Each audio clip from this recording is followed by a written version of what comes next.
Genesis 22. All right, so we're on live now. Shalom, everyone. I'm Brother Doug with the Awakened by Yahuwah Assembly. We got Sister Josie on with us. We got Brother Joshua, Brother Dennis, Sister Shoshana, my mom. And let's see if we got anyone else. I think, yeah, and then we got Sister Sally as well. So we're going to be continuing our Genesis chapter by chapter, book by book readings here. So we're at Genesis 22. If I see a difference, I'll put it up on the screen. But for right now, I'll actually be reading physically from my Lexham English Septuagint, and I'll be doing it side by side with a Masoretic text-based Tanakh, Palu scriptures. So we'll be seeing if there's any differences here. Okay. See. Okay. All right, just give me a second, guys. All right, Genesis 22, almost there. Almost there. Okay, 22. The sacrifice of Yasak, Isaac. This happened after these speeches. Yahuwah was testing Abraham and said to him, Abraham, Abraham. And he said, here am I. He said, take your beloved son, whom you love, Isaac, and go into the highland and take him up there as a sacrifice on one of the mountains that I will say to you. Upon getting up into the morning, Abraham loaded his donkey, took 2 servants along with him and Isaac, his son, and after splitting wood for a whole burnt offering, he got up and left. And on the 3rd day, he came to the place that Elohim had told him. And when he looked up with his eyes, Abraham saw the place from a distance. Abraham said to his servants, you sit here with the donkey, but I and the child will go on to this place, and after worshiping, we will come back to you.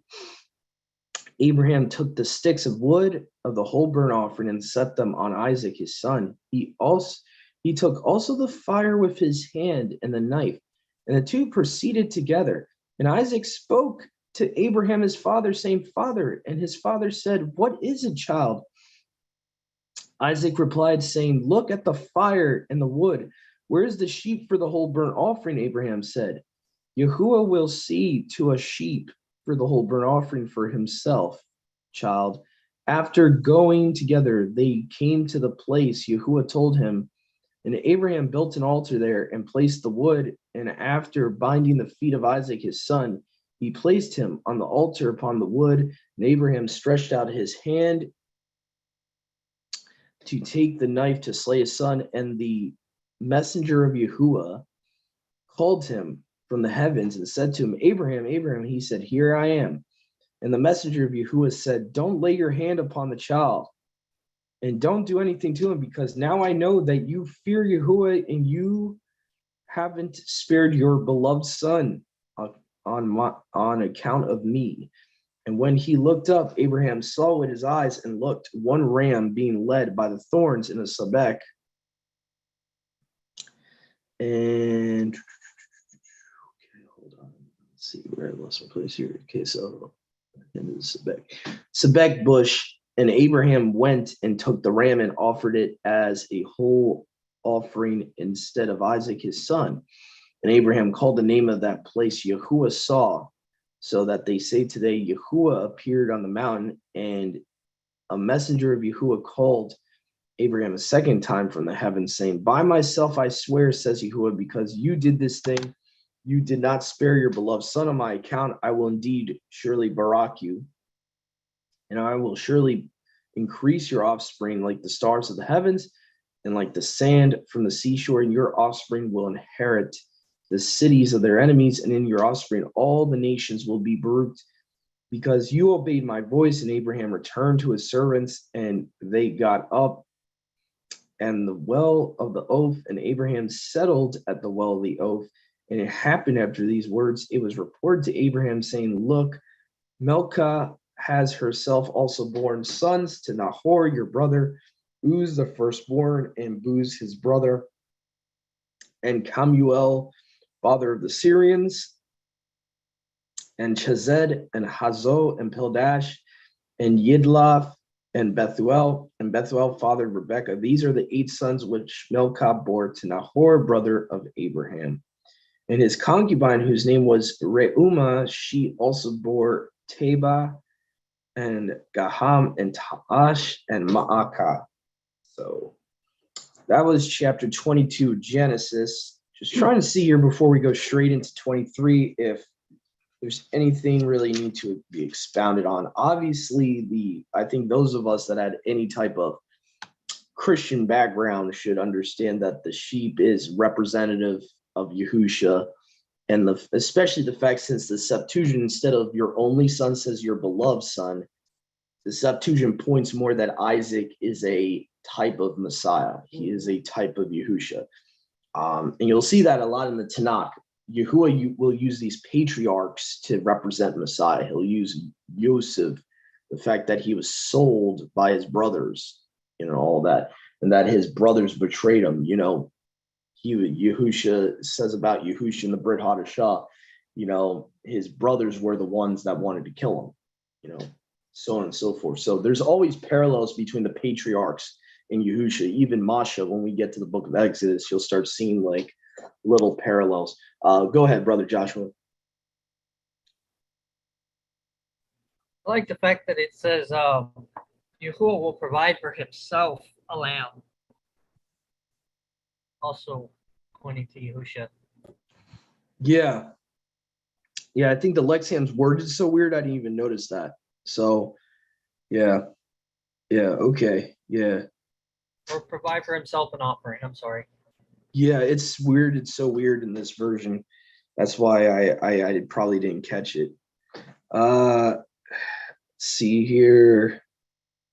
Yeah, so you have, and what's interesting too is Sabek is actually a mistransliteration, by the way, for those that haven't caught our differences in Genesis studies. Sabek, the Greek word there should actually be Sabaton, just FYI. So actually it's also pointing to where the ram or sheep got caught is actually a thorn of Sabaton.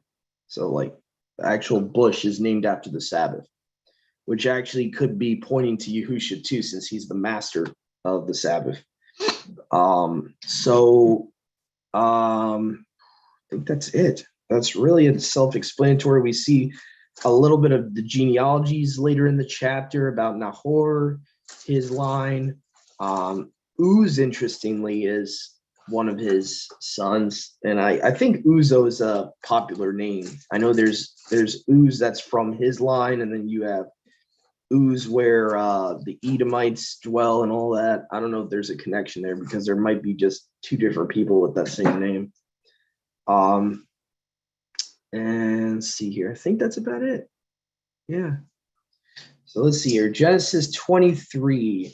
The life of Sarah was 127 years. Sarah died in the city of Arbach, which is in the lowland. This is Hebron in the land of Canaan. Abraham went to grieve Sarah and to mourn.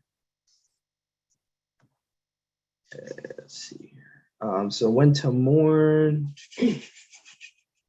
Yeah, verse 3. And Abraham rose up from his dead body, and Abraham spoke to the sons of Heth, saying, I am an alien and a sojourner among you, so give me a property for a grave among you, so I can bury my dead there. The sons of Heth answered Abraham, saying, No, master, hear us. You are a king from, and this is a pet peeve I have, is certain translators put a lowercase on the theos here, and I don't believe it should be like that. It should say, you are a king from Elohim among us, meaning they know which Elohim Abraham serves, rather than a mighty one or of the gods. That's just a pet peeve I have, that the book of Daniel, certain translations do that too as well, about the third person in the furnace and all that. That's a pet peeve of mine. So I think it should have been translated better with uppercase with that word there. You are a king from Elohim among us. bury your dead body in our finest tombs, for none of us will withhold his tomb from you to bury your dead body here.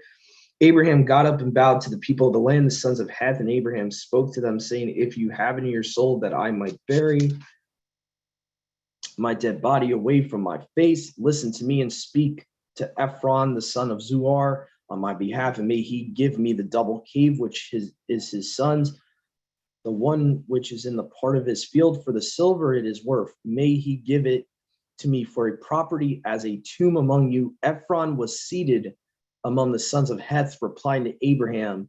Ephron the Hittite spoke, while the sons of Heth and all those entering the city were listening, saying, be present with me, master, and hear me. The field and the cave that is in it I give to you. In front of the yellow citizens I have given it to you. Bury your dead body. And Abraham bowed before the people of the land and said to Ephron in the hearing of all the people of the land, since you are before me, hear me. Take the silver for the field from me and bury my dead body there. Ephron replied to Abraham, saying, no, master, for I have heard the value is 400 drachmas of silver between me and you. What is it? You now bury your dead. And Abraham heard Ephron, and Abraham delivered for Ephron the silver that he spoke about in the ears of the sons of Heth, 400 drachmas of silver, approved for merchants. And there stood the field of Ephron, which was at the double cave, whose face is towards Mamre, the field and the cave which was in it, and every tree which was in the field, which is in the boundaries round about. For Abraham as a property before the sons of Heth and all who were entering into the city. After these things, Abraham buried Sarah, his wife, in the double cave of the field, which is opposite Mamre. This is Hebron, in the land of Canaan, and the field and the cave that was in it were established for Abraham as property for a grave from the sons of Heth. So that's pretty much it, the burial of Sarah in that chapter. I don't think there's anything else to really get into with that particular chapter. What I do want to look into, I have a question here about how do I know that it's Sabbaton instead of Sebek. Let's go back to that one there in Genesis 22. Because I'm gonna have to, what I'll have to do is I'll have to share like a screenshot here. The ABP plus is showing in the Greek, it's not transliterated as Sebek. It's supposed to be Sabbaton, like the same word that's used for Sabbath. Let me go to that verse. You should not put your hand. You saw a ram, one being held in a plant of a thicket. So the word thicket is supposed to be Sabbaton. My bad. Let me correct myself. So G45212 is actually Sabbaton. So they mistranslated Sabbaton as thicket. Plant is what it seems like. Futu.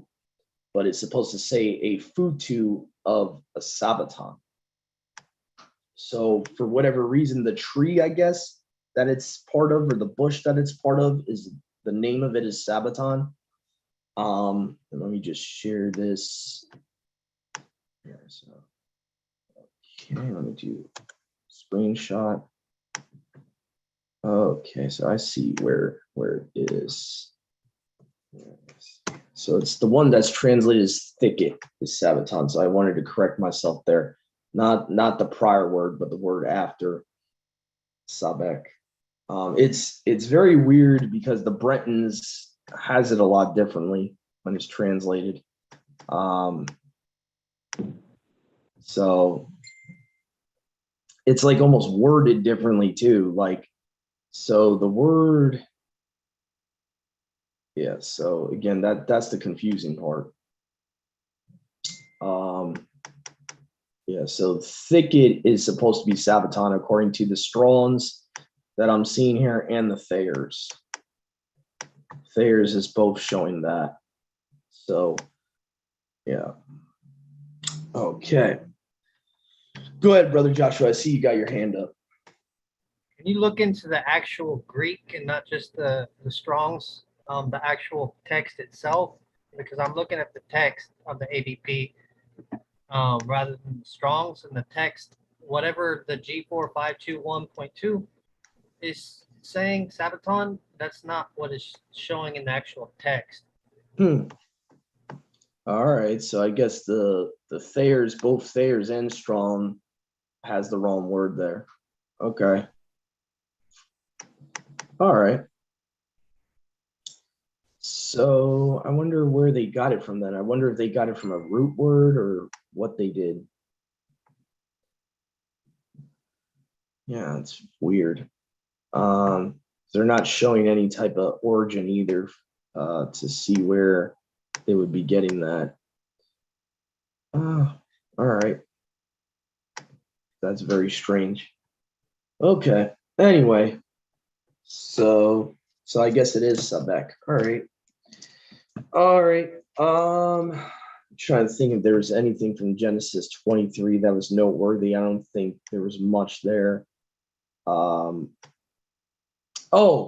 I remember something. I found it interesting that Abraham's giving silver to buy this what is it, Mom? He bought a field with the silver. Mm-hmm. So I find that interesting because when you look at Yahusha and also you look at Jeremiah, the book of Jeremiah, the potter's field. So right. I don't know if that was intentional by Yahuwah there, but to kind of point to that, especially to the book of Jeremiah where they're buying the field. And it's supposed to be obviously the worth of the field is different, but in the two cases, but I just find it interesting. It might be spiritually pointing to the field that's the potter's field that's bought in the book of Jeremiah. That's the only connections I really saw in this chapter. Obviously, we see that Abraham and this Hittite guy is very close friends. They're even confederates of one another in earlier chapters. So that's why I believe that's why I believe they would have known who Abraham serves. I doubt they would have said to him, you are someone from the mighty ones. Seriously doubt that. Ephron would have known about Yahuwah from Abraham. Whether he worshipped Yahuwah, that's a whole nother story, but he would have known about him. So I think that's about it, though. We see that Ephron is trying to give him the double cave, his graving plot for free. Abraham says, no, I'm going to pay you for it, and goes back and forth, so that he has a burial plot for his wife who just died. Then obviously he buries Sarah. I think that's pretty much it. I think we'll move on to the next chapter unless we got anything else anyone wants to mention. I don't know, Brother Joshua, is that a new hand or an old hand? Old hand, sorry. Okay, it's okay. Just so I know. All right. Chapter 20. I think we're at 24 now. Yeah, 24. Isaac and Rebekah. And Abraham was old and advanced in years, and Yahuwah beruked Abraham in all things. And Abraham said to his servant, the oldest of his house, who was overseer of all his things, put your hand under my loin, and I will make you swear by Yahuwah, the Elohim of the heavens and of the earth, that you will not take a wife for my son Isaac from the daughters of the Canaanites among whom I live, that you shall go to my land where I was born and to my tribe, and you shall take a wife for my son Isaac from there. The servant said to him, perhaps the woman is not willing to go with me back to this land. Will I bring back your son to the land from where you came from there? And Abraham said to him, take care for yourself that you do not return my son there. Yahuwah Elohim of the heavens and the earth, Elohim of the heavens and Elohim of the earth, who took me from the house of my father and from the land where I was born, who spoke to me and swore to me, saying, I will give this land to you and your offspring. He himself will send his messenger before this land to you and your offspring. He himself will send his messenger before you. You shall take a wife for my son Isaac from there. If the woman does not will to go with you to this land, you will be released from this oath. Only you may not return my son there. So the servant placed his hand under the loin of Abraham his master and swore to him regarding this matter. And the servant took 10 camels from the camels of his master and from all the possessions of his master with him, and got up and went to Mesopotamia, the city of Nahor. By the way, Mesopotamia in the Masoretic would be like Padan Aram, like Aramea. So same thing. And he rested the camels outside the city, besides the well of water toward evening, when the water fetchers go out. And he said, O Yahuwah Elohim of my master Abraham, prosper my way before me today, and show mercy to my master Abraham. Look, I have stood at the water spring, and the daughters of the city and inhabitants are coming out to draw water. And it shall be, whichever maiden to whom I say, incline your pitcher so I may drink. So that. And she says to me, do drink, and I will water your camels until they stop drinking. You have prepared this one for your servant Isaac, and by this I will know that you have shown mercy to my master Abraham. And this happened before he had finished speaking in his mind. Look, Rebekah, who was born to Bethuel, son of Milcah, the wife of Nahor and the brother of Abraham, was coming out carrying the pitcher on her shoulders. The maiden was very beautiful in appearance. She was a virgin. A man had not known her. Going to the spring, she filled her pitcher and went up. The servant ran and met her and said, give me a little water to drink from your pitcher. So she said, drink, sir. And she hurried and lowered the pitcher on her arm and gave him a drink until he stopped drinking. And she said, I will fetch water for your camels also until they have all drunk. And she hurried and emptied the pitcher upon the water trough, and she ran to the well to draw water. She fetched water for all the camels. The man was watching her and stayed silent to ascertain whether Yahuwah had prospered his journey or not. And it happened, when all the camels ceasing drink, the man took golden earrings, each a drachma in weight, and 2 armlets on her arms. Their weight was 10 gold pieces. And he asked her and said, daughter, whose are you? So we're at verse 23 here. Tell me if there is a place for us to lodge with your father. And she said to him, I am the daughter of Bethuel, son of Milcah, whom she bore to Nahor. And she said to him, with us there is both straw and much fodder and a place to lodge. And being content, the man worshipped Yahuwah and said, Baruch be Yahuwah, Elohim of my master Abraham, who has not abstained from righteousness and truth toward my master. Yahuwah helped me on the way to the house of my master's kinsman. And after running off, the girl reported to the house of her mother concerning these matters. Rebekah had a brother whose name was Laban, and Laban ran to the man outside at the spring. And this happened when he saw the earrings and the armlets in the arms of his sister. And he heard the words of Rebekah, his sister, saying, the man spoke to me like this. Then he went to the man while he stood by the camels at the spring, and he said to him, come, enter. Baruch be Yahuwah, why are you standing outside? I have prepared the house and place for the camels. The man came into the house and unpacked the camels, and he gave the camels straw and fodder and water for his feet and the feet of men with him. And he served them bread to eat. And he said, I will not eat until I have spoken my words. And they said, speak. And he said, I am the servant of Abraham. Yahuwah has baruched my master greatly, and he has been elevated. And he has given him sheep and calves, and silver and gold, servants and maids, camels and donkeys. Sarah, the wife of my master, bore one son for my master after he had grown old. And he has given him everything he owns.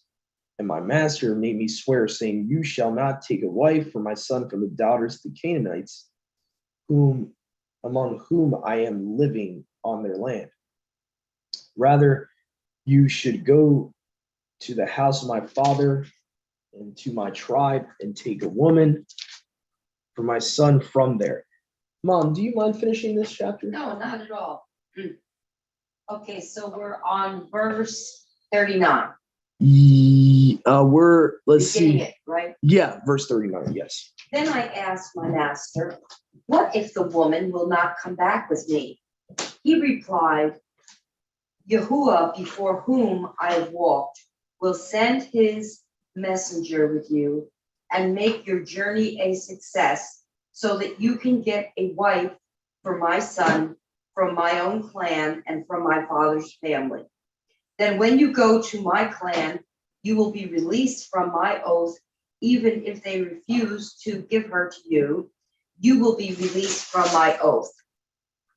When I came to the spring today, I said, O Yahuwah, Elohim of my master Abraham, if you will, please grant success to the journey on which I have come. See, I am standing beside this spring.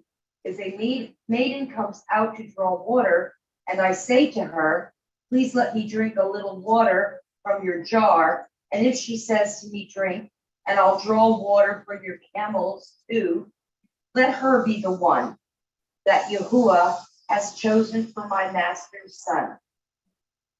Before I finished praying in my heart, Rebekah came out, and her jar on her shoulder. She went down to the spring and drew water, and I said to her, please give me a drink. She quickly lowered her jar from her shoulder and said, drink, and I'll water your camels too. So I drank, and she watered the camels also. I asked her, whose daughter are you? She said, the daughter of Bethuel, son of Nahor, whom Milcah bore to him. Then I put the ring in her nose and the bracelets on her arms, and I bowed down and worshiped Yahuwah.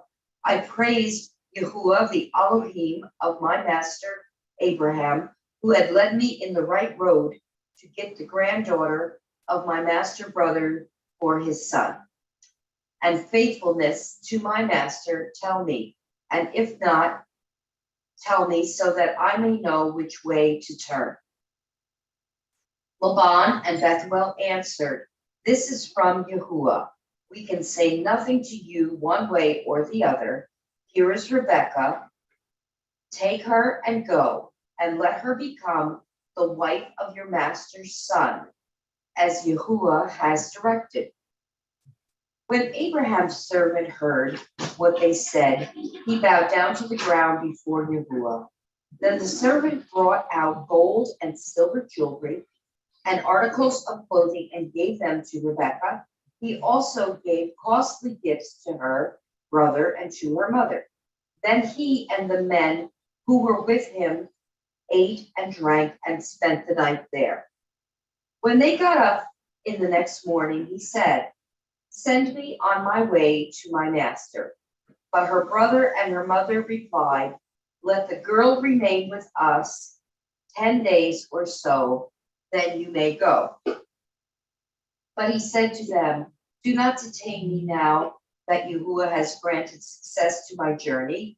Send me on my way as I may go to my master. Then they said, let's call the girl and ask her about it. So they called Rebekah and asked her, will you go with this man? I will go, she said.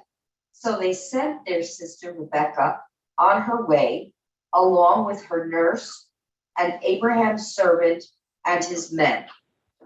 And they blessed Rebekah and said to her, our sister, may you increase to thousands upon thousands. May your offspring possess the gates of their enemies.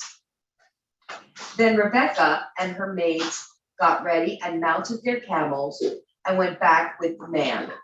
So the servant took Rebekah and left. Now Isaac had come from Beer Lahai Roy, for he was living in the Negev. He went out to the field one evening to meditate, and as he looked up, he saw camels approaching. Rebekah also looked up and saw Isaac. She got down from her camel and asked the servant, "Who is that man in the field coming to meet us?" "He is my master," the servant answered. So she took her veil and covered herself. Then the servant told Isaac all he had done. Isaac brought her into the tent of his mother Sarah, and he married Rebekah. So she became his wife, and he loved her. And Isaac was comforted after his mother's death.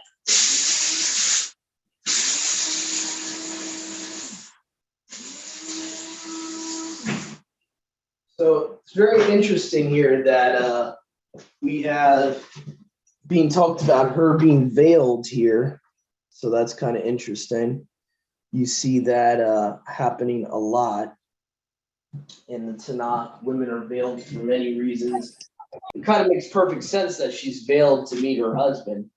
Because in Hebraic culture, really, the man's not supposed to like really, the beauty of a woman is like kind of like a precious thing in Hebrew culture. So for her to be veiled when she's meeting Isaac, it's like, okay, she unveils herself when it's time for her to become his wife. All right. That's kind of like the concept you kind of get there. It's kind of like the same thing where you have in the assembly, there's certain times women need to be veiled and unveiled. Same concept that Paul talks about. Paul's not making up his own doctrine. He's just basically pulling something basic that he even considers like unto nature from the Torah. So when women are praying and prophesy, they need to be veiled and so on and so forth and all that. Go ahead, Brother Joshua.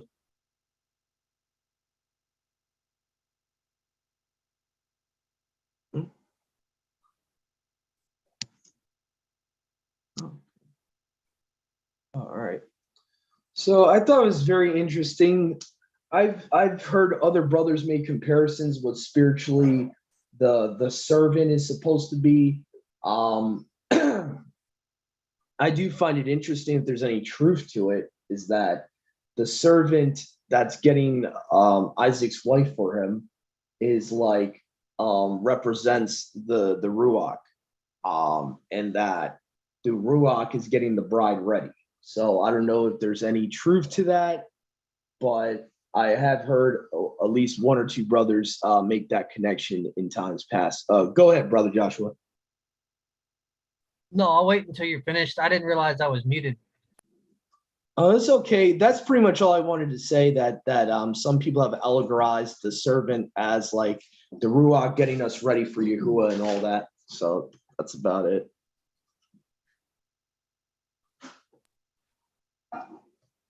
Yeah, I definitely saw I didn't see that, but I definitely saw Rabka as a example of the bride. Just the fact that she gave him water, but she also gave his camels water. To me, I kind of saw that as, we serve Yahuwah, we serve Yahusha, but we also serve one another. Verse 48, though, was really interesting, where it says, "And I bowed down my head and worshipped Yahuwah, and Baruch Yahuwah, Elohim of my master Abraham, who had led me in the right path to take my master's daughter to his son." The Greek there for right, at least that's how it's translating in my not sure how it would say in the Lexham. Hold on.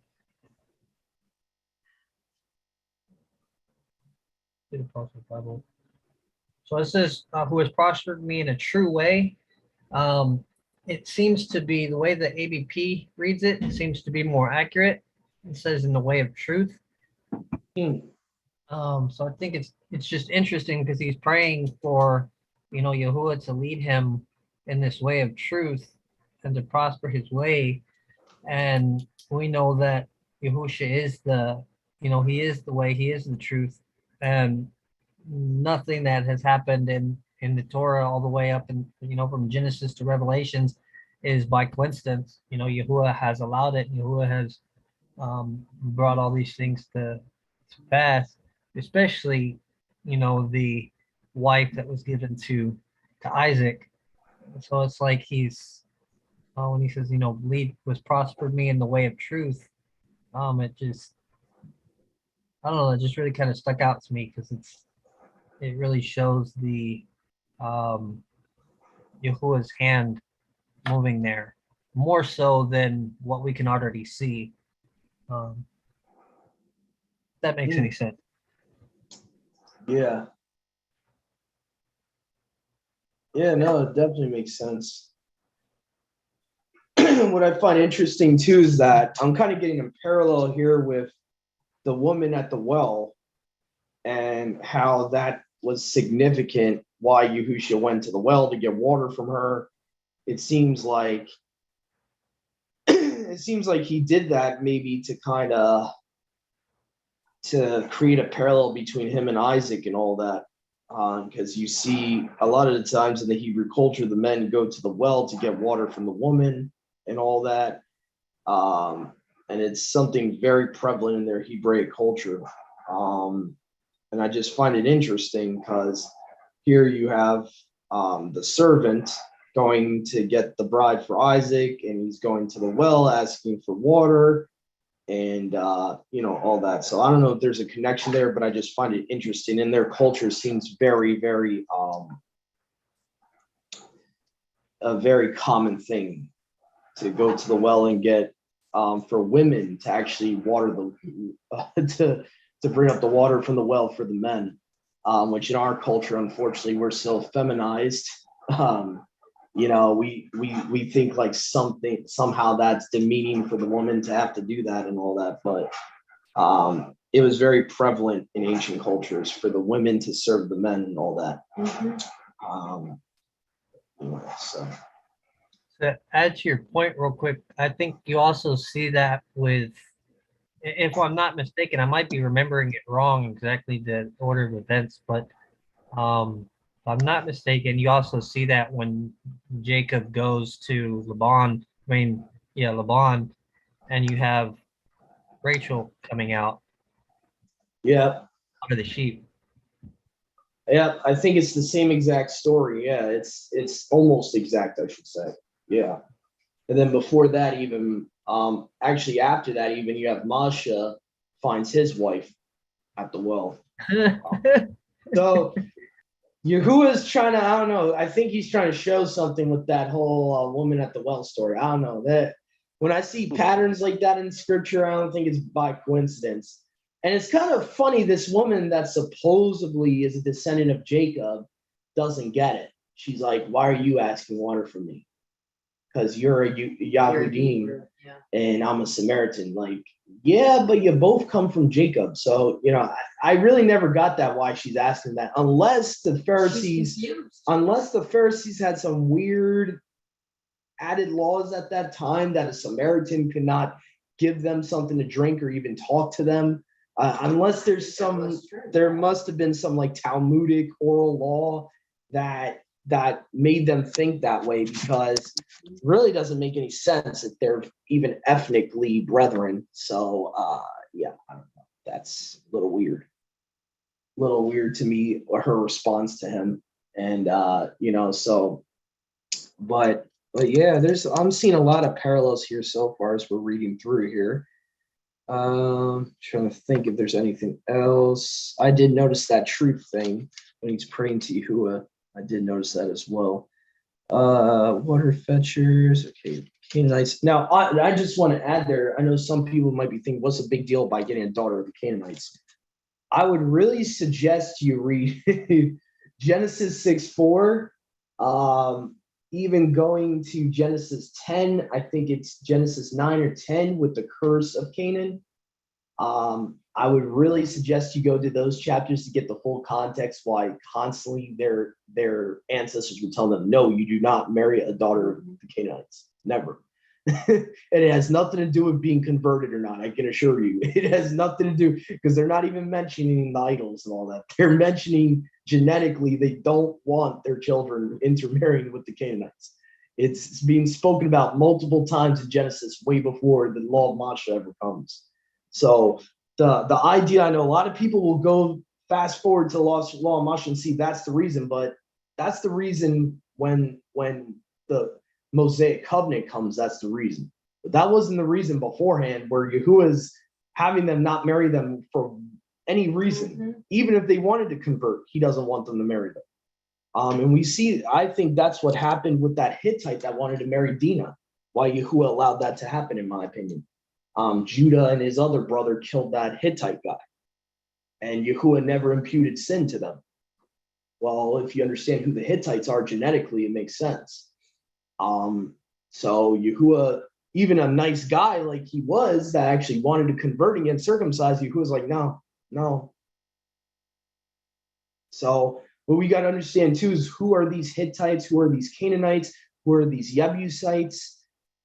Genetically, who are they physically? Are they of clay, or are they of another kind? And that's an important thing to look at. And I'm just encouraging you guys to do your own research. Don't listen to me, but do your own research on that topic.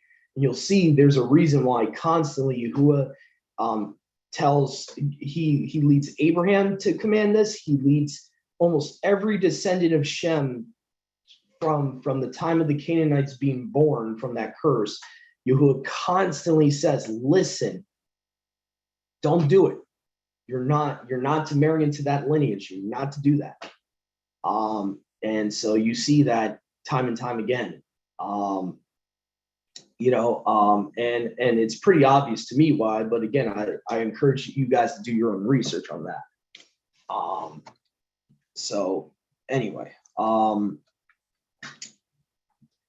so let's see here. I think we got Genesis 25 next. And Mom, if you want to, feel free to read the next chapter. I know I've been kind of reading the past couple, so. Okay. Chapter 25, the death of Abraham. Abraham took another wife, whose name was Keturah. She bore him Zimran, Yokshan, Nadon, Midian, Ishbak, and Shua. The Yokshan was the father of Sheba and Dedan. The descendants of Dedan were the Asherites, the Letushites, and the Lumites. The sons of Midian were Ephah, Epher, Hanoch, Abida, and Alda. All these were descendants of Keturah. Abraham left everything he owned to Isaac. But while he was still living, he gave gifts to the sons of his concubines and sent them away from his son Isaac to the land of the east. Altogether, Abraham lived 175 years. Then Abraham breathed his last and died at a good old age, an old man and full of years. And he was gathered to his people. His sons Isaac and Ishmael buried him in the cave of Machpelah near Mamre, in the field of Ephron, son of Zohar, the Hittite. The field Abraham had bought was from the Hittites. There Abraham was buried with his wife Sarah. After Abraham's death, Yahuwah blessed his son Isaac, who then lived near Ber Lahai Roi. This is the account of Abraham's son Ishmael, whom Sarah's maidservant Hagar the Egyptian bore to Abraham. These are the names of the sons of Ishmael, listed in the order of their birth. Nebaioth, the firstborn of Ishmael, Kedar, Adbeel, Mibsam, Mishma, Duma, Massa, Hadad, Tema, Yahir, Nephiah, and Kedemah. These were the sons of Ishmael, and these are the names of the 12 tribal rulers according to their settlements and camps. Altogether, Ishmael lived 137 years. He breathed his last and died. And he was gathered to his people. His descendants settled in the area from Havilah to Shur, near the border of Egypt, as you go toward Asher, and they lived in hostility toward all their brothers. This is the account of Abraham's son Isaac. Abraham became the father of Isaac, and Isaac was 40 years old when he married Rebekah, daughter of Bethuel, the Aramean from Padam Aram, and sister of Laban, the Aramean. Isaac prayed to Yahuwah on behalf of his wife because she was barren. Yahuwah answered his prayer, and his wife Rebekah became pregnant. The babies jostled each other within her, and she said, "Why is this happening to me?" So she went to inquire of Yahuwah. Yahuwah said to her, "Two nations are in your womb. The two peoples from within you will be separated. One people will be stronger than the other, and the older will serve the younger." When the time came for her to give birth, there were twin boys in her womb.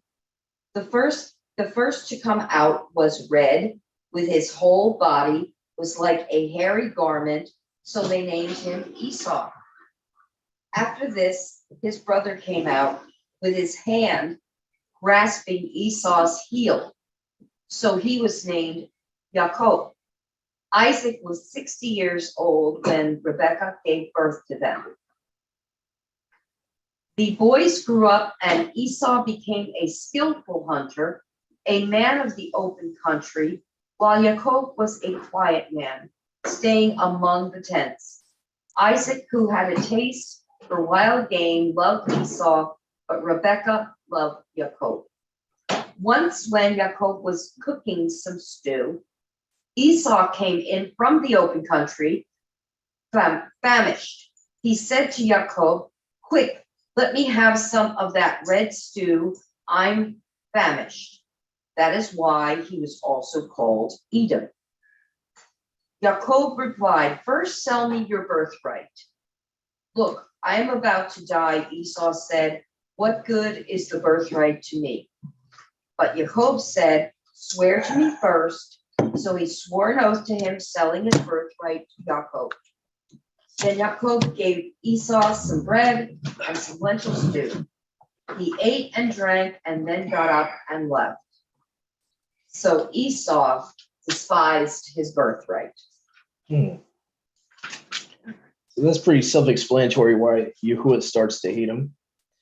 Despises his birthright. To put it in layman's terms, it would be like Yahuwah gives us the gift of salvation, right? And says, "Oh, I got a seat for you. You can be in my kingdom." And then we see a little freaking bowl of porridge. Decide, "Oh, I just want this food right now." That's really what happened. So he loved a little pot of lentils more than his birthright. Yeah. So that's pretty sad. That's pretty sad. And by the way, his reprobate mind, this is just the beginning of it. As you see the story of Esau unfold, he gets worse and worse. Marries Hittite women. After this, it just goes down from here. Yeah, lentils are good. Definitely are good. But yeah, a lot of people in the world there's a lot of Esau's out there. That's why I believe Yahusha says many are called, few are chosen, because people will take the comfort of now, the food, the easy accessible food of now versus the eternal bread. And I think you kind of see that with Esau. He's like, he likes the comforts of right now and all that. And I know some, just to put out there, I know some people will say, well, you don't know the other part of the story. He was fleeing from the Babylonians because he killed Nimrod. Listen, Nimrod would have died way before Esau, from natural causes, even before Esau was born. If you look at the timeline chronologically, these guys were not contemporaries. Okay. So that story from Jasher, that's fine if you want to believe it or not. I find it very unlikely that he killed Nimrod, and the reason he's hungry and he's gonna die is because he's literally saying it out of danger for his own life. I doubt that's what was going on. So I know there's some people that believe that's the case, and Jasher gives you the secret behind why he's saying I'm about to die. I respectfully agree to disagree. Basically, because Genesis 14, if you go by who Jasher says is Nimrod, then you have to assume that Nimrod died in Genesis 14 way before Esau would have been alive. So you can't have it both ways. Anyway, so Jasher kind of contradicts itself. It says he's Amraphel, king of Shinar, but then it says somehow he didn't die with Chedorlaomer and other kings. So you would have Jasher contradicting itself. But anyway, regardless of who you think Amraphel is, I think either way, Esau would have been dead at this point anyway. So way before Esau was born and all that. So I find it very unrealistic that Nimrod would be surviving all the way up until, what is this, Genesis 25, Mom?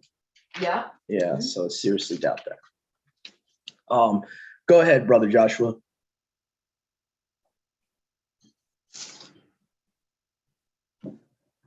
I wanted to point out a couple things.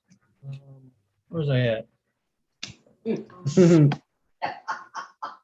I've been there. One of the things, though, I wanted to go back real quick to the last chapter, that verse 63. Obviously, I'm not going to say that this is a command that's given.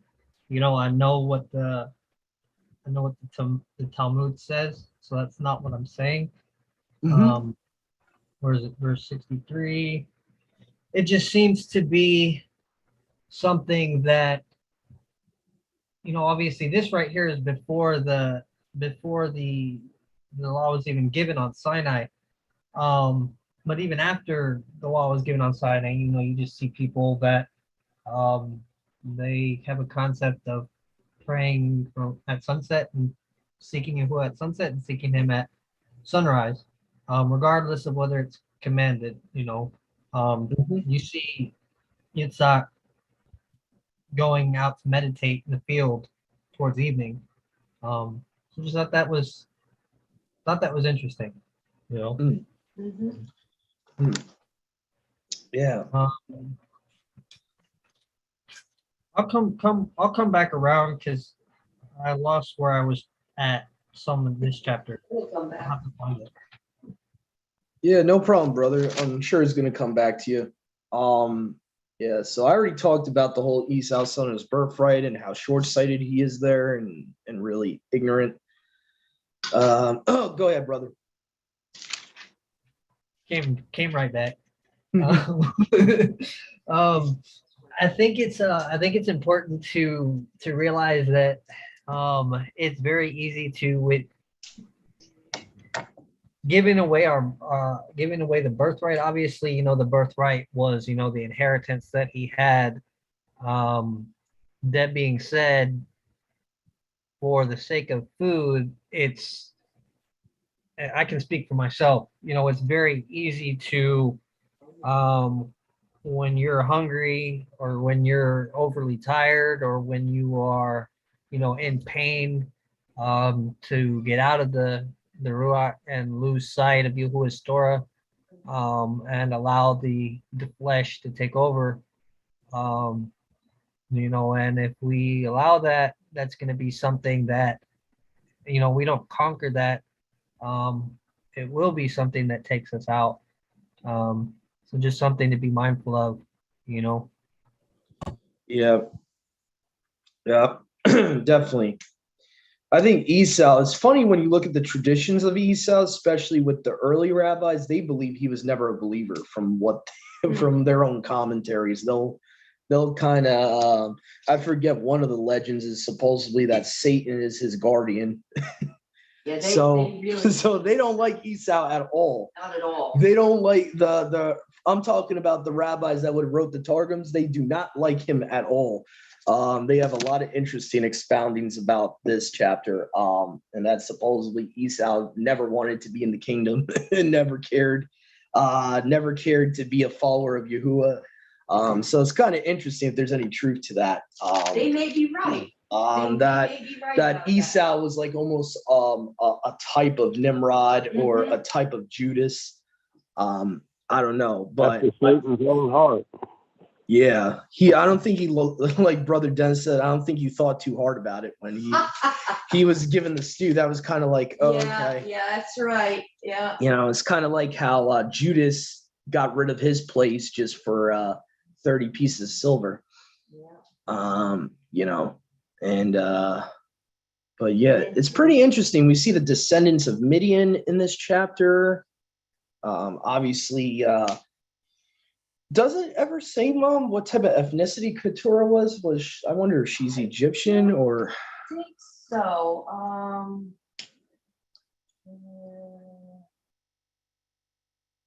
See, interesting. I don't. Shua is one of her children. That's interesting. Yeah, I don't believe it tells us. Let's see here. Here's life. So he died at 175. We see here.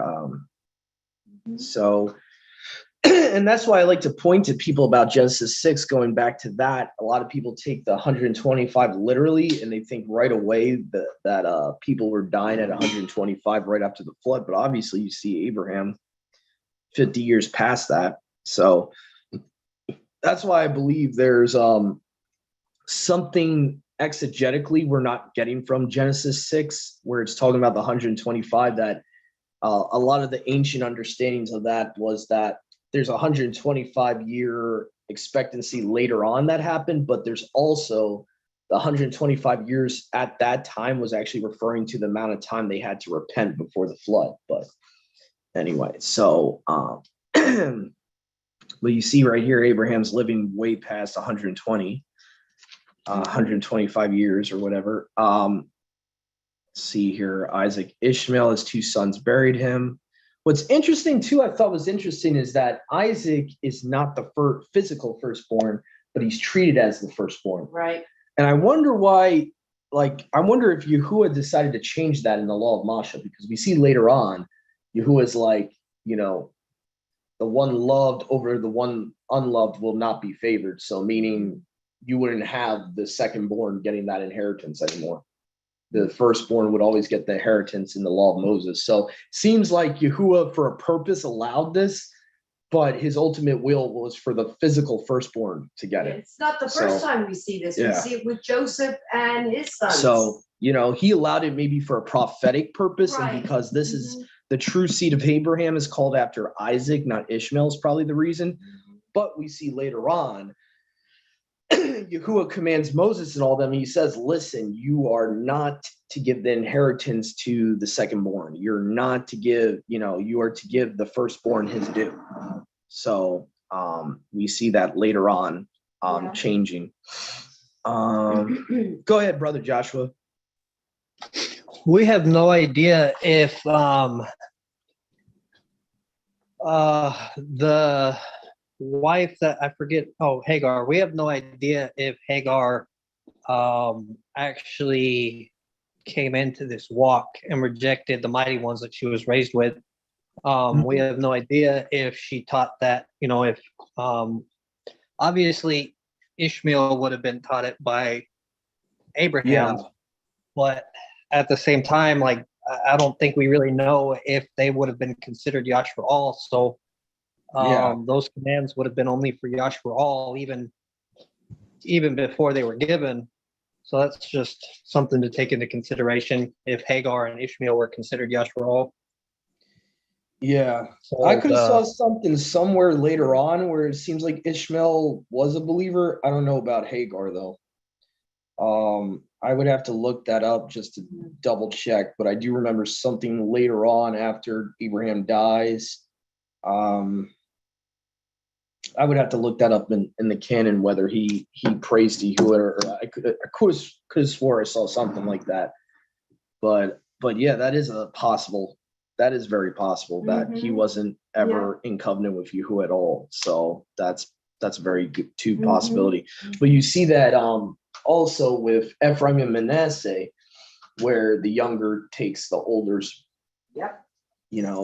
inheritance, and that's kind of like, it seems like it's for a prophetic purpose. It's not supposed to be like that normally. So yeah, they're it seems like after Sinai, Yahuwah kind of puts the kibosh to that. He's like, the firstborn is to get double portion and all that.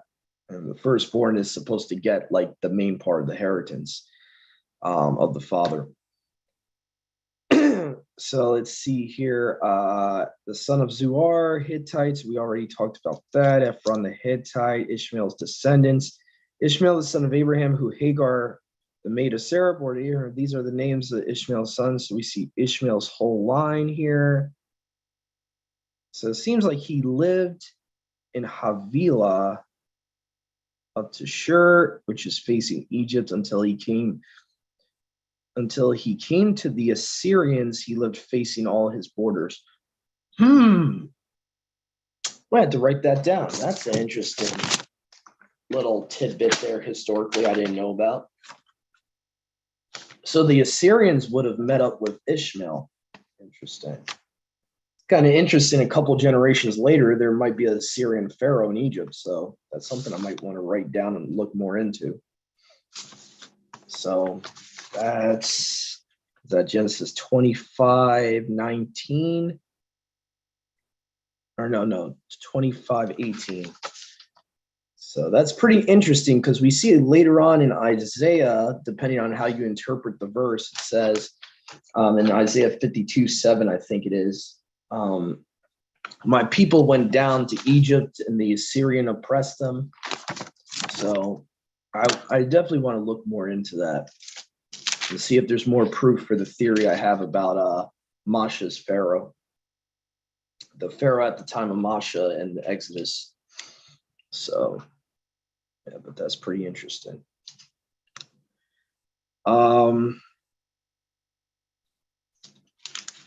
Let's see here. All right, I guess we can move on to chapter 26 here. Hold up, Doug. I got a question. Yeah, sure. Go ahead. Wouldn't if the Arameans came from Ishmael, because it pointed out that one of them was who the Arameans, I think Laban was Aramean. I'm not. I don't know if it was saying that he was coming from Ishmael. I might be mixing something up. But wouldn't the Arameans be the same as the Syrians? Because isn't Aramaic come from they're supposed to be somehow related, or that Syria is like. Yeah, I think Syria is another name for Aramaic. So I think you're right. Yeah.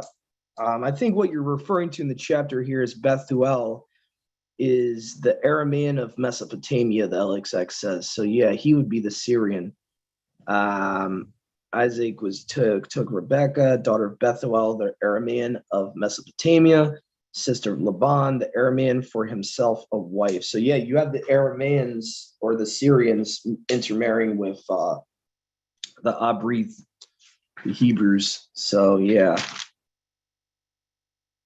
So technically they're kind of intertwined too when you talk about Assyria.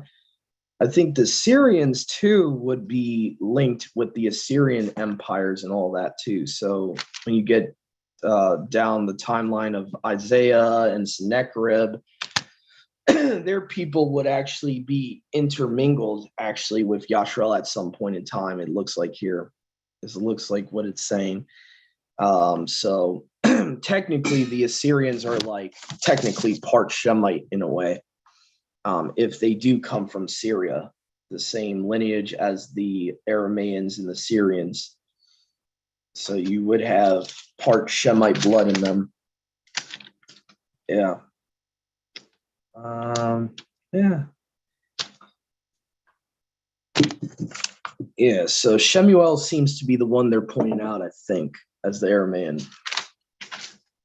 Yeah.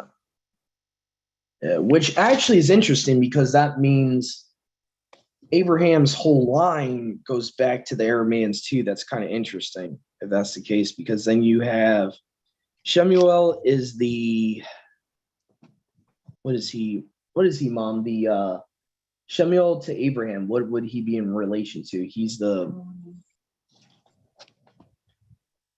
because Laban is too, yeah, he's an Aramean. The sister of Laban, the Aramean for himself. So Laban is the son of Bethuel. Now Bethuel is, what is he to Abraham, a grandfather? I would have to look that up. I know I've seen it in earlier chapters where it talks about Laban and Abram's lineage and all that. I think it might be Genesis 12. Kind of seems to foreshadow when you have Ishmael sporting with Isaac. Yeah. That seems to foreshadow the Assyrians oppressing Yashrael. Yeah. Yeah, that's interesting. Because Ishmael, he would have been Egyptian. Isaac would have been, so it's almost like a flip side there. It's like kind of like an opposite paradigm, yeah.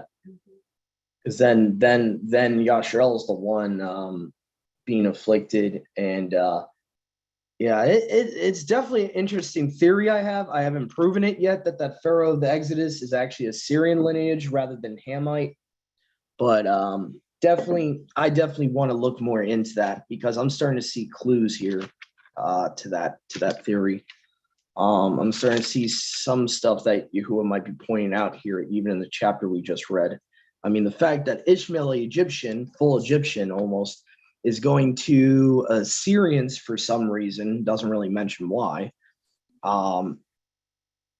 So it seems like either the Assyrians kind of had a covenant with the Egyptians at some point, that verse could be linking to, or something, which then would mean that the Assyrians would be in Mitzrayim up until the days of Masha being born. So there's definitely, timeline-wise, it's plausible, definitely.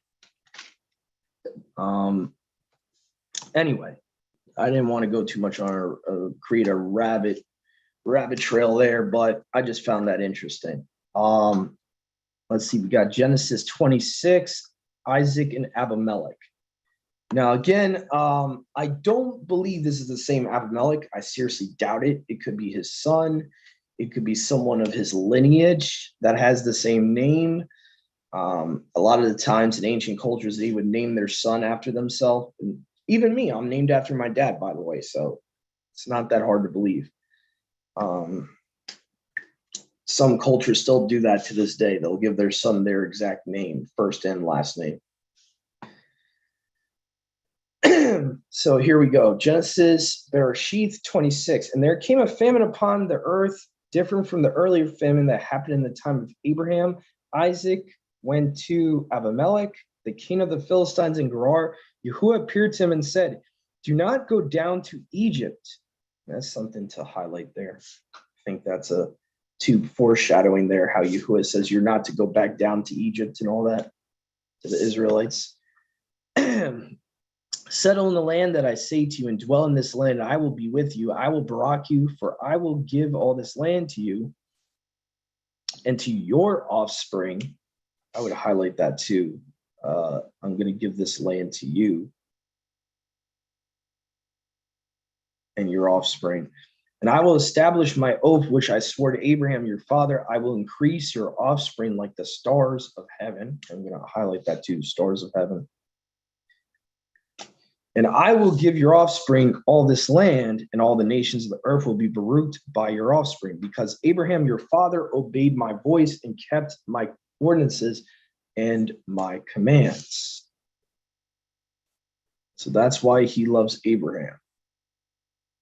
You're going to see how that's important later on when we get into the rest of the Torah there, and how Yahuwah basically says to these later Israelites, like, I didn't pick you because I liked you personally or you were more righteous than the other nations. It's because of Abraham, my friend. It's because of Abraham, Isaac, and Jacob, your ancestors. That's why I chose you.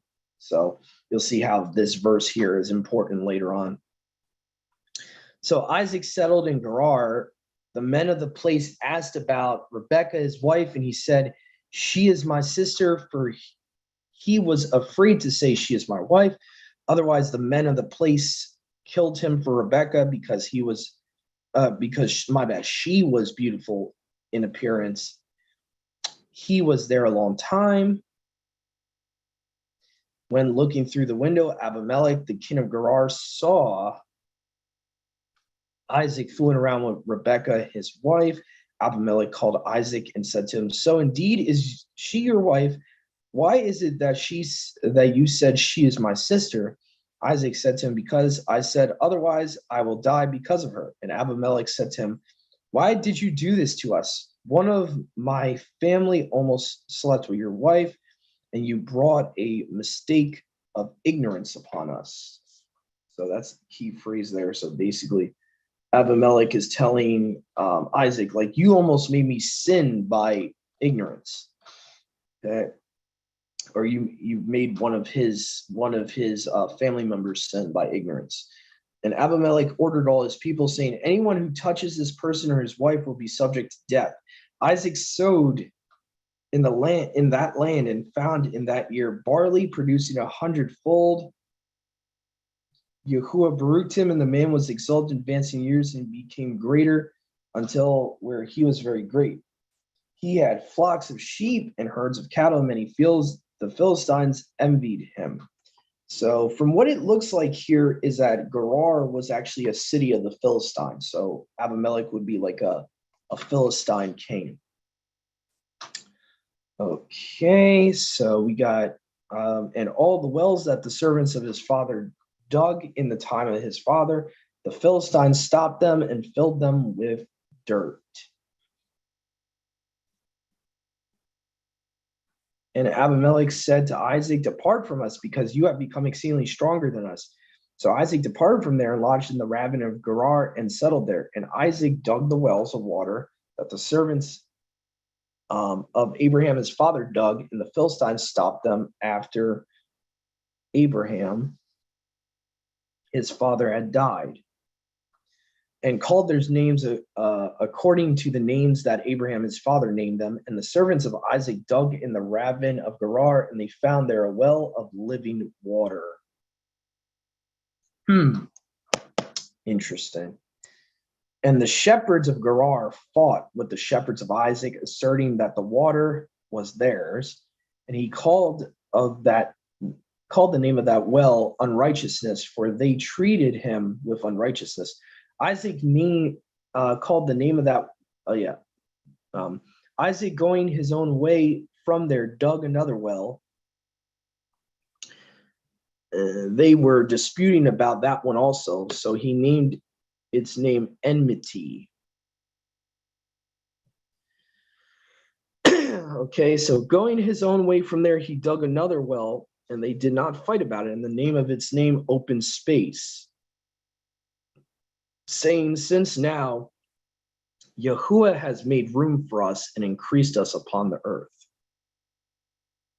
He went up from there to the well of the oath, and Yahuwah appeared to him on that night and said, I am the Elohim of Abraham, your father. Do not fear, for I am with you.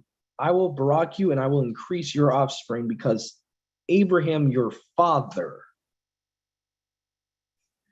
And he built an altar there and invoked the name of Yahuwah, or called upon the name of Yahuwah. And that's a key verse to highlight there, because, well, we haven't gotten into it yet in our Sabbath readings, but once we get to Exodus, you'll see how people misunderstand Exodus 6, verse 3. So he called on Yahuwah's name and pitched there his tent. The servants of Isaac dug a well there, and Abimelech went to him from Gerar, Nehuzzah, his best man, and Phicol, the commander-in-chief of his army. And Isaac said to him, why did you come to me? You hated me and sent me away from you. And they said, we have certainly seen that Yahuwah was with you. And we said, there should be an oath between us and you, so we will establish a covenant with you, not to wrong us, since we did not loathe you, and according to the way we treated you rightly, and sent you forth with peace, so now you are baruched by Yahuwah. And he made a feast for them, and they ate and drank. And when they had arisen in the morning, they swore an oath, each person to his neighbor. And Isaac dismissed them, and they went away from him in safety. This happened on that day. And after arriving, the servants of Isaac told him about the well that they dug up and said, we did not find water. And he called its name Oath. So he gave the city the name Well of the Oath until the present day. Esau was 40 years old, and he took a woman, Yahudi, of the daughter of Beri, the Hittite, Basemath, daughter of Elon the Hivite, and they were quarreling with Isaac and Rebekah. So from what it looks like it's saying that Esau and his two wives were quarreling with Isaac and Rebekah. Is that what it's saying there? So yeah, so obviously Esau and Jacob didn't really have a brotherly reuniting that we thought.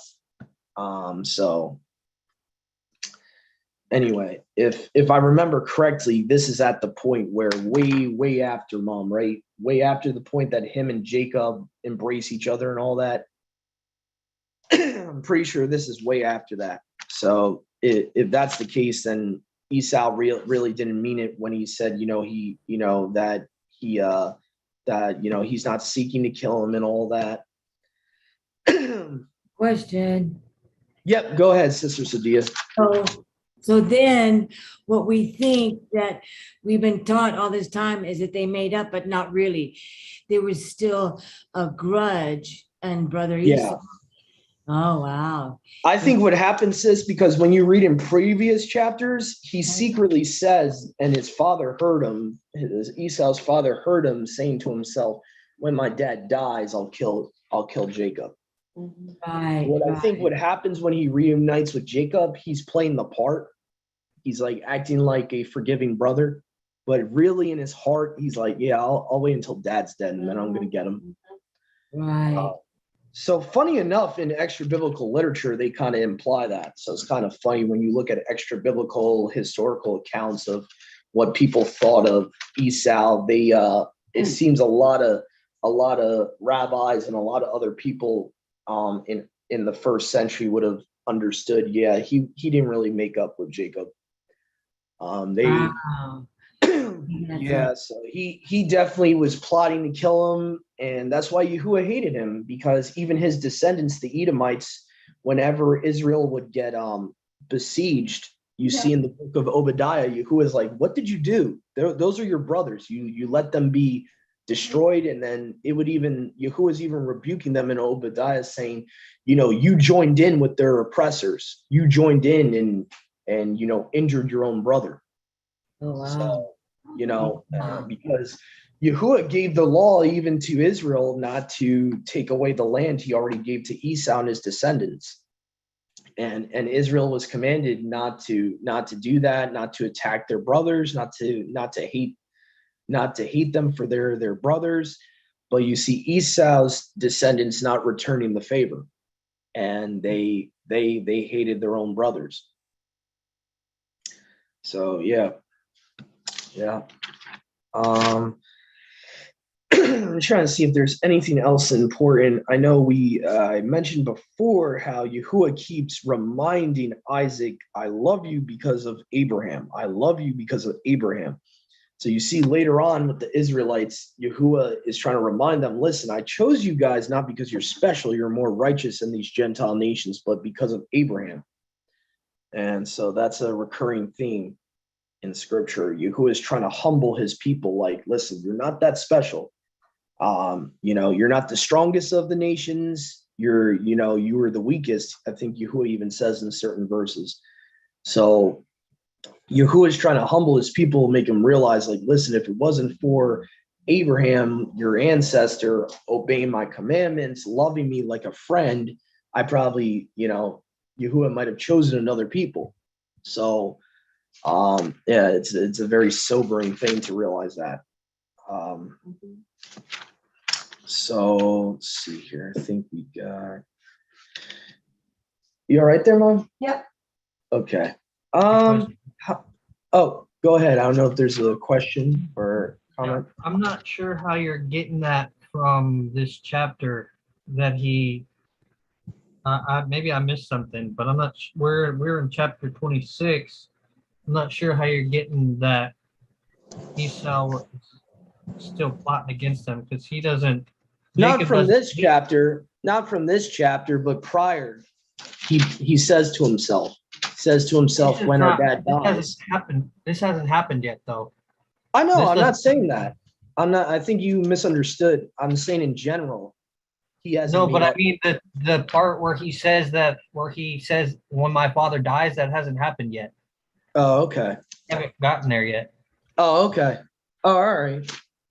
Okay. So I just reason I brought it up is because he's quarreling with Esau is already quarreling with Isaac here, because it says here in verse 34, Esau was 40 years old and he took a woman, Yehudi, daughter of Beri the Hittite, Basemouth, daughter of Elon the Hivite, and they, meaning all of them, they were quarreling with Isaac and Rebekah. So the point I was trying to bring up, whether it happened before this or after this, he's already showing he's not really a person led by Yahuwah if he's going to be quarreling with Isaac and Rebekah. He's already having, it seems like, contention in his heart, I guess is what I was trying to point out, is that he already has contention in his heart against Abraham's seed, against his own brethren. I mean, let's see, Isaac would be what, Mom, his nephew? Or Isaac would be, no, my bad. He's quarreling with Isaac and Rebekah. So Abraham, Isaac, Jacob. So Esau would actually be his son. That's a little weird. He's quarreling with Isaac and Rebekah. The only thing I can think of is that he's arguing with them because he took these wives and they don't like it because they're Hittites and Hivites. Got you. I'm just not sure that I see anything pointing to him not still having enmity against Yakub in chapter 33. Yeah. Well, could be. Well, the fact that, I mean, like I said, history even proves that they all believe that he was still planning to kill his brother even after 33. It was kind of like false repentance. Where is the history that in the scriptures that prove that? Not in the scriptures, bro, but you're telling me someone with the heart of Esau is really going to be repentive? Yahuwah said himself, I've hated Esau. That means everything about him. So obviously there's enough hinting at scripture. I just can't point that as, if I don't see it in scripture, I can't say that it's there. Yeah, I understand, but I can look at people that know their history better than we do and think that's valid in my opinion. People that know their Hebrew history better than we do. In my opinion, we're just starting to learn about some of the Hebraic history, and scripture's not going to mention every little historical thing too. So it's kind of silent either way. That 33, in my opinion, alone doesn't mean he really made up with Jacob. That's way before the death of their father in 33. So we can agree to disagree though. But anyway, so let's see here. think we might have time for Genesis chapter 27. Let's see here. Isaac Baruch's Jacob. Let's see here. So I think I'll cap us off here with 27 here. Isaac Baruch's Jacob. It happened now after Isaac had grown old and his eyes were becoming too blind to see, and he called his oldest son Esau and said to him, my son. And he said to her, here I am. And he said, look, I have grown old. I do not know the day of my death.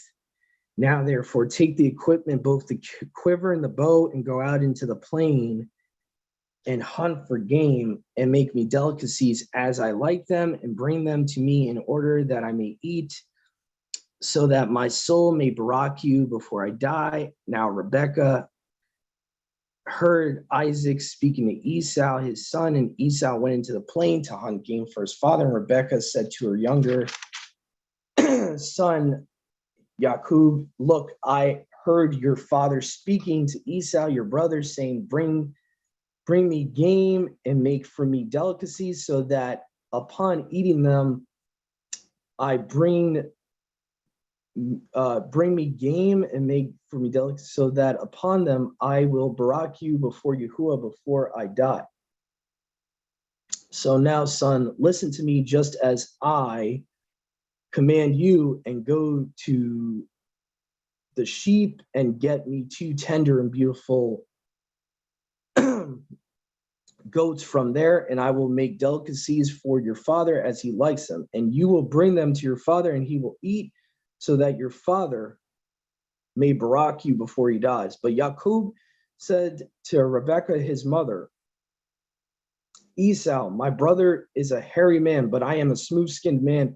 Perhaps my father may touch me, and I will be like a despiser before him, and I will bring a curse and not a barak upon myself. But his mother said to him, your curse be on me, child. Only obey my voice. And I think it's a really important verse there to highlight, because a lot of us are under the opinion that somehow Jacob is being the deceiver or whatever. Clearly, his mother's saying, if this is a sin, it's on me, not on you. And his mother's telling him to obey her voice. So that's clear part of the chapter we got to look at here with the context. Your curse be on me, child. Only obey my voice and bring it to me. And going, he took and brought it to his mother, and his mother made him delicacies just as his father liked them. And Rebekah had taken the beautiful garment of Esau, her older son, which was with her in the house, and put it on Jacob, her younger son. She placed the skins of goats on his arms and on the bare parts of his neck, and she gave the delicacies and the bread loaves which she made into the hands of Jacob, her son. And he carried them to his father and said, my father. Then he said, look, it is I. Who are you, child? And his son Jacob said to his father, I am Esau, your firstborn. I have done just as you told me. After rising, sit and eat my game, so that your soul may baruch me. Isaac said to his son, what is this that you found swiftly, O child? He said, that which Yahuwah Elohim delivers before me. Isaac said to Jacob, approach me and let me touch you, child, to know if you are my son, Esau, or not. Jacob came near to Isaac, his father, and he touched him and said, the voice of Jacob, but the hands are the hands of Esau. And he did not recognize him, for his hands were hairy, like the hands of Esau, his brother, and baruched him. And he said, you are my son Esau. He said, it is I. And he said, bring it to me, and I will eat from your game, child, in order that my soul may barak you. And he offered it to him, and he ate, and he brought him wine, and he drank. And Isaac, his father, said to him, approach me, kiss me, child. And after approaching him, he kissed him, and he smelled the scent of his garment. And he baruched him and said, look, the scent of my son is the scent of an abundant field that Yahuwah has baruched, and may Elohim give to you the dew of the heavens above from the abundance of the earth, and a multitude of grain and wine. and let nations serve you, and rulers will bow down to you and become master of your brother. And the sons of your father will worship you. I think worship is the wrong word here. Should be do obeisance or bow down or reverence, would be a better word here. The one who curses you is even more cursed. The one who baraks you has been baruched. And this happened after Isaac ceased baraking Jacob his son, and this happened also. Jacob came out before Isaac his father, Esau his brother, and came in from his hunting, and he also made delicacies and brought them to his father, and said to his father, let my father get up and eat the game of his son, so that your soul may baruch me. And his father Isaac said to him, who are you? He said, I am your firstborn son, Esau. Isaac was amazed with very great amazement and said, who then was the one who hunted game for me and brought it in for me? And I ate from everything before you entered. And I baruched him, and may he be baruched. It has happened. When Esau heard the words of Isaac, his father, Esau cried out with a very bitter cry and said, baruch me now also, father. He said to him, and when your brother came with deceit, he took your baraka. And he said, his name was rightly called Jacob, for he has outwitted me now the second time. He has taken my birthright, and now he has taken my baraka. And Esau said to his father, did you not leave me a baraka, father? Replying Isaac said to Esau, if I made him your master, and made all his brothers his servants with grain and wine, I strengthened him. What shall I do for you, child? But Esau said to Isaac his father, have you not one more baraka, father? Barak me now also, father. Replying Isaac his father said to him, look, from the abundance of the earth your dwelling will it be, and from the dew of heavens from on high, and by your sword you will live, and you will serve your brother. Interesting. By your sword you will live. It will be wherever you destroy, then you will set free his yoke from among your neck. Mom, do we know what lineage the barbarians come from? I'm just kind of curious. Because there's certain cultures out there that literally live by the sword, die by the sword, and literally whatever they own, they pillage and rape and all that. For a long time, I know the Romans were like that. Everything they had, they stole. Yeah. They raped and pillaged people. Aren't they from Europe, the barbarians? Yeah. Not Mongolian, right? No. Mongolians would be Asia, if I'm not mistaken. Right. They're Mongol. but I do think this The Arabs live like that. Yeah, the Arabs lived like that. That would be Ishmael. Yeah, so Ishmael's descendants were like that as well.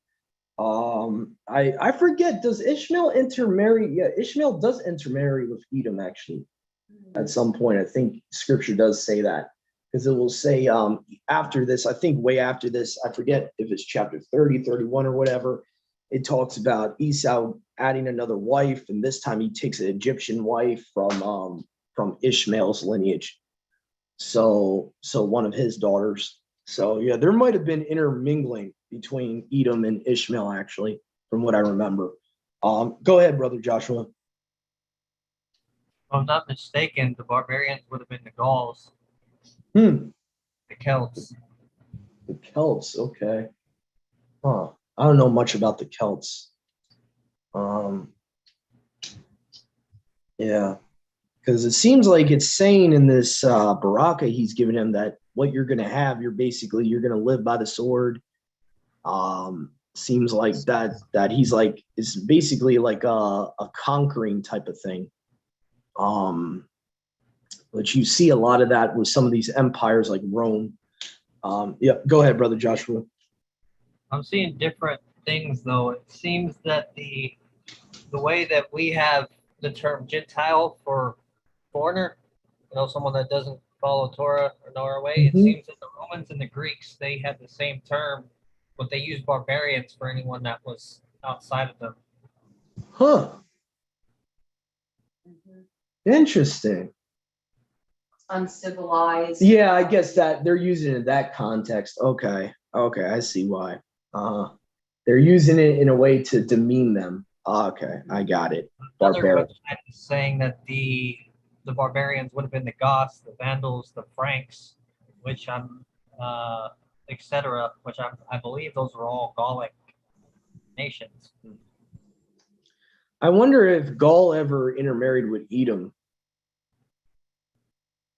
I kind of wonder how far Edom stretched out, because Edom would intermarry with so many. I mean, Esau himself intermarried with so many different. Well, if Rome was part Edom and the Gauls were assimilated, they were conquered and assimilated into Rome, then yes.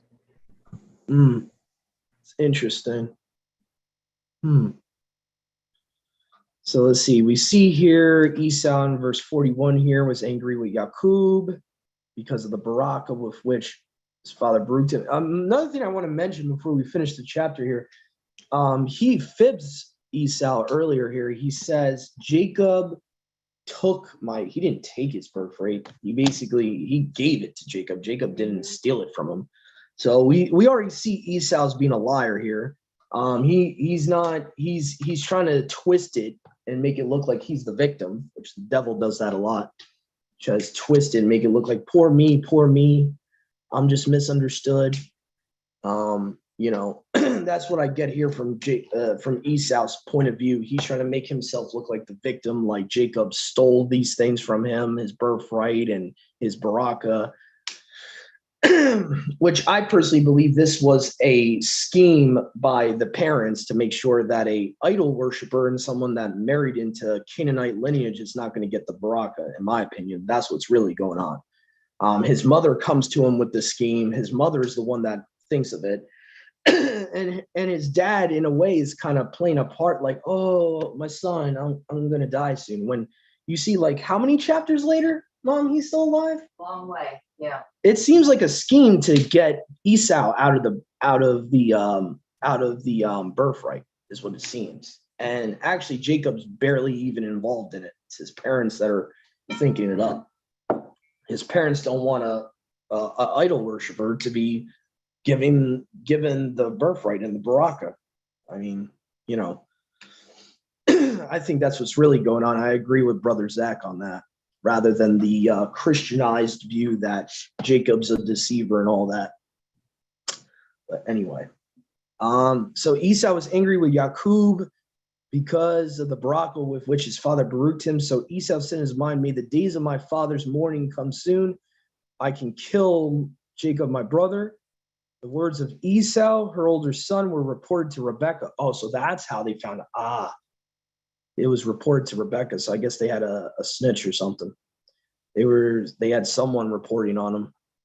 And she sent and called Jacob, her younger son, and said to him, look, Esau, your brother, threatens you to kill you. So now, child, listen to my voice. Get up to escape to Mesopotamia, to Laban, my brother, and to Haran, and live with him some days until the wrath of the anger of your brother are averted from you and forgets what you have done to him. After sending you always, I will summon you from there, lest I become childless from two of you in one day. So already to her, like, Esau's like dead to her. From her saying that, I mean, it seems like she would be saying, like, I already lost Esau. I don't want to lose you either. That's kind of interesting wording. Rebekah said to Isaac, I am weary of my life because of the daughters of the sons of Heth, talking about the Hittites. If Jacob takes a woman from the daughters of the land, why do I live? So that's the end of chapter 27. You already see the concern. She's not even concerned for Esau anymore. She's like, whatever, he's dead to me. He's already taken those type of wives, but whatever. She's more concerned with Jacob, obviously, because I do think Jacob was really the one that was following Yahuwah. Pretty much as soon as Yahuwah appears to him, he starts to follow him, and Esau's doing whatever he wants. He's definitely seems like, even though it's not literally in the text, I wouldn't be surprised if he was an idol worshiper at this point, Esau. His parents are really not treating him as like like he's their child anymore. So that's that's just what I believe about chapter 27. I know other people have different interpretations. Like I said, the popular understanding is, oh, Jacob's a deceiver, the deceiver. There's even been stupid Christian books being written, Jacob's a deceiver and all that nonsense. But when looking at the cultural context and looking at between Jacob and Esau, who realistically his parents would want to have the Baraka, it makes perfect sense to me. But anyway, go ahead, Brother Joshua. Well,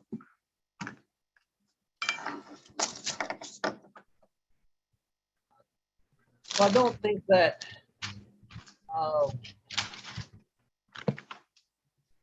for the most part, I think that the Shemites and Abraham, Yasak, Yakub would have been dark skinned, but I wonder if some of Jacob's children would have been mixed. And the reason I say that is like some of them dark skinned, some of them light skinned, is because Yakub married Laban's daughters. Laban means white, the Hebrew word for white. So I wonder why they would have named him white if he was dark skinned. So this is something that I found interesting. Yeah, Arameans, it's very possible the Arameans might have been at least lighter than the Hebrews, I would imagine. Just from geographically, it would make sense. We don't actually know for sure what the Babylonians looks like other than Nimrod. So we don't know whether there was intermingling there.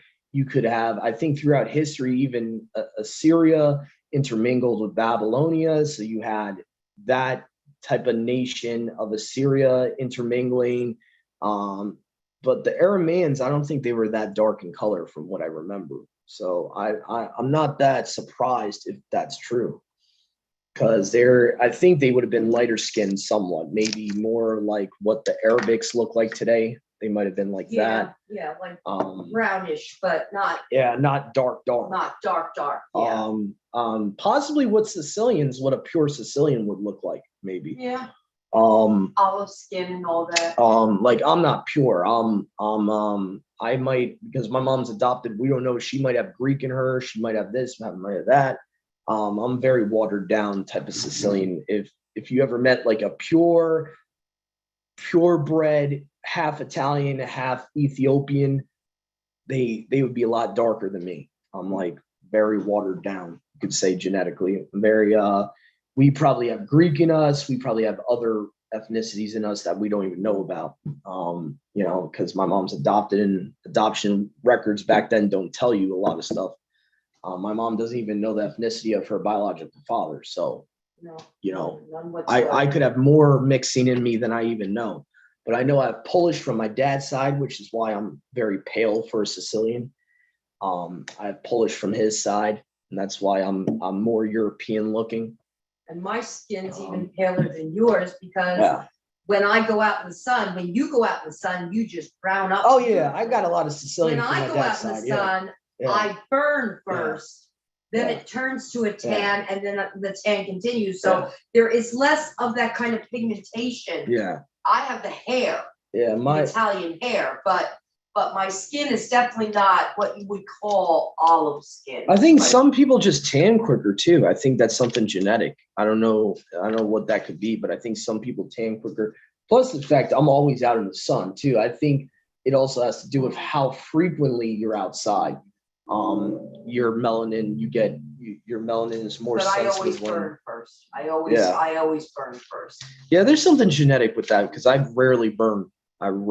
So there's definitely something genetic with that. Mostly there's German in me too, so. Really? Yeah. Who told you that? My mom. Oh, your mom told you that there's German in you? Some German also. Uh-huh. But we don't know anything, like you say, about my your father's side, father, the one who gave the seed. We really don't know anything about him. He's like a black man. Yeah. Yeah. So we're a mutt as far as that's concerned. Definitely. We got so many mixes out there. So that's why I don't think Yahuwah is concerned about your ethnicity. because he's allowed his people to be intermingled with 5 different ethnicities half of the time. So he doesn't really care too much. Other than obviously intermingling with things that are not human seed, but that's a whole nother ball game when you're talking about hybrids and all Yeah, that. that's a whole Nother ball game. That's a whole nother type. Yeah. You got different types within a type, different ethnicities within one type of creation. When you start going to another creation, then that's a problem, which it seems like Esau was doing. Possibly one of the reasons Yahuwah hated him was the type of women he was taking for wives, and he hated his birthright. I mean, there's a lot of things Esau did in his life. His descendants seem more wicked than him, though. The Edomites seem even more wicked than him. They constantly hated Yasharal. They never helped them. I think the only time they helped them might have been when the Spartans, but I would have to look it up if at that point in time the Spartans were intermingled with Edom at that point yet, because supposedly according to Maccabees, the Spartans helped out the Maccabeans. So that would have been the one isolated time, technically, but that would be if they're intermingled with them yet. Go ahead, Brother Joshua. If we can take the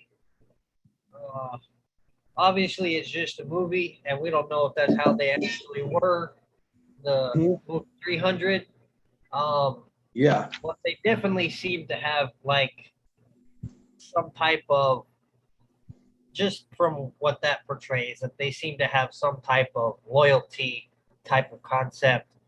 And they're not really, but I mean, that's Hollywood, but at least in that movie, they're not really portrayed as wicked type of character. But and just reading Maccabees, that definitely kind of seems it seems like those who were extended their hand to the Spartans and to the Romans in general, that they were equally loyal to them. So long as you were loyal to me, like I'll be loyal to you, type deal. I wonder what happened then, because in Obadiah, Yahuwah's like rebuking them for that exact thing. He's saying you joined in when your brothers were being oppressed. You joined in. You didn't defend them. And he's like talking to Edom like, you've hated your brother. And so I kind of wonder what happened then. Did they actually receive that rebuke, or what happened? Maybe it was after they mixed with the Romans and they just took on certain Roman characteristics. Possibly, yeah. Because Edom in general really never cared about Israel, as far as we see in the scripture. They really didn't. If anything, they hated them. The hatred that Esau at one point had with Jacob is nothing compared to the Edomites' hatred of Israel. From what we see in the Tanakh, it's like 10 times worse. So something happened. The intermarriage might have changed that.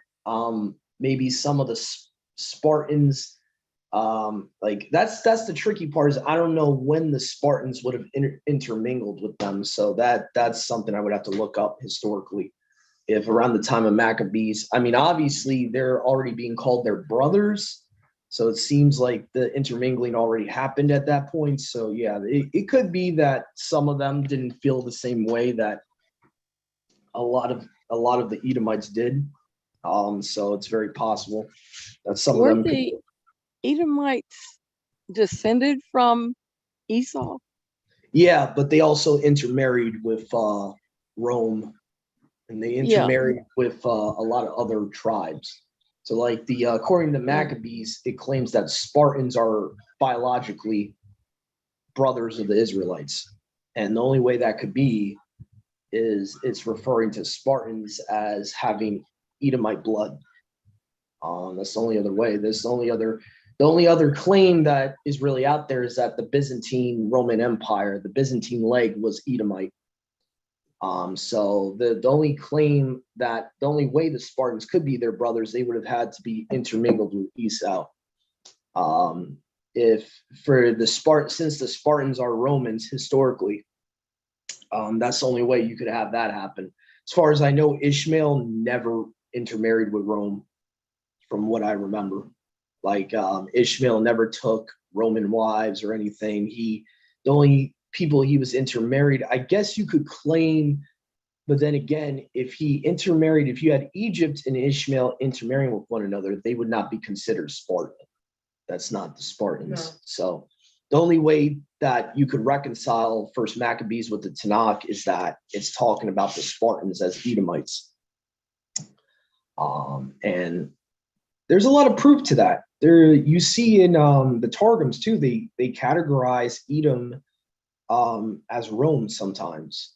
In the Aramaic Targums, they will. So there's definitely some historical proof to it. There's definitely some, even the rabbis of the first century understood that. They understood that there was an intermingling going on with Rome and Edom. And a lot of the Romans today, like, it's very possible me and my mom might be a small part of that lineage. We don't know. I haven't looked into it, but a lot of Italians today could possibly have a very small percentage of Edomite blood, because they, because Rome intermarried with them and all that. So yeah, which again doesn't disqualify anyone. I know a lot of people out there think that of certain camps, but if you read Job 42 of the Septuagint, by the way, Job was 100% Edomite, by the way.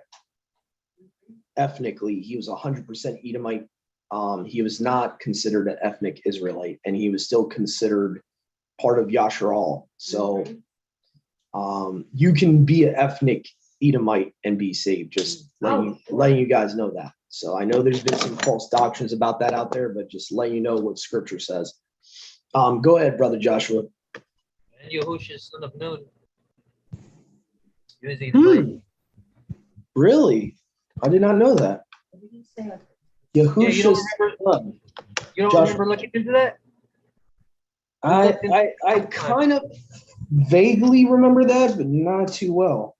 Yeah, when you look at who Nun's father was, I forget exactly where, but you have Kenizzite? to like follow the Strongs. Yeah, the Kenizzite. When Yeah. you look at the only two Kenizzites in Scripture, period.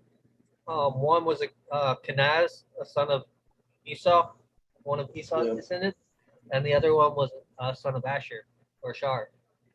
And there's no possible way that he's descended from Shar. Nah. Otherwise, he would have been. Also, when you read the book of Joshua, it says that Joshua was appointed a portion in the tribe of Yehuda. There would be no need to say that if he was already given a portion because he was natural born Yehuda. Oh, that's good to know. So you have him. Oh, also for viewers and listeners, by the way, in the Brit Hadashah, you have if Edom did become part Italian bloodline, then you have Cornelius as being technically an Edomite because he's Roman. So if he would have come from any type of that mixing, if his lineage comes from that, then Cornelius technically is like half Edomite or whatever. So yeah, there's a couple of characters in scripture that would have been outside outside Shemite's bloodline that were Israelite, that we don't realize, especially Job. Job seems to be hidden. I wouldn't be surprised if, because of their hatred, the rabbis' hatred for Esau, who wrote the Masoretic text, would want to keep that out of there. Because then that would show that Job, one of the most famous patriarchs, was an Edomite.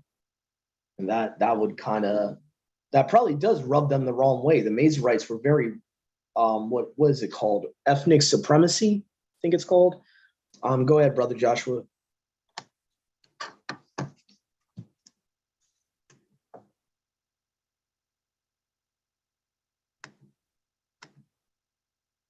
Okay, no problem.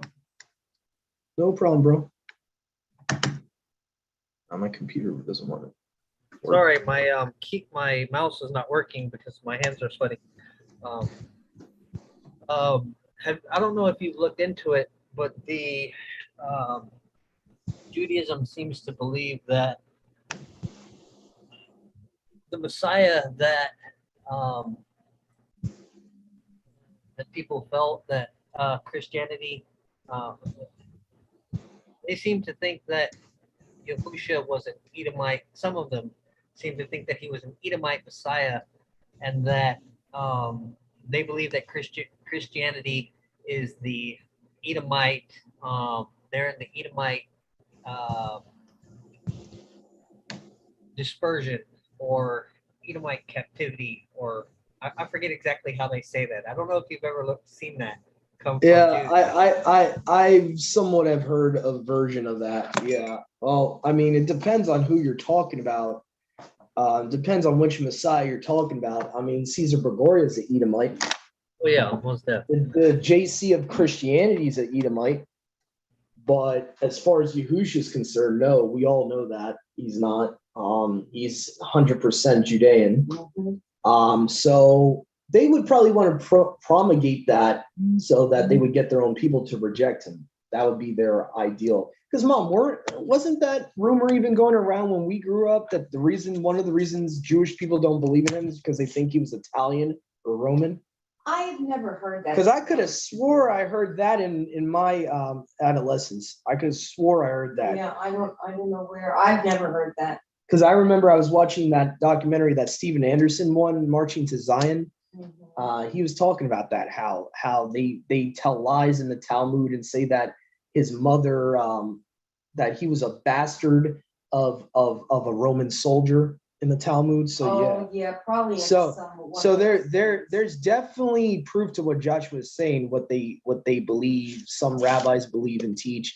You can find it in the Talmud, by the way. So they claim that Yahushua was, a product of Miriam having an affair with some Roman soldier or whatever. So, yeah, of course they would want to promote that so their people don't believe in Yahushua. That's why they want to promote that.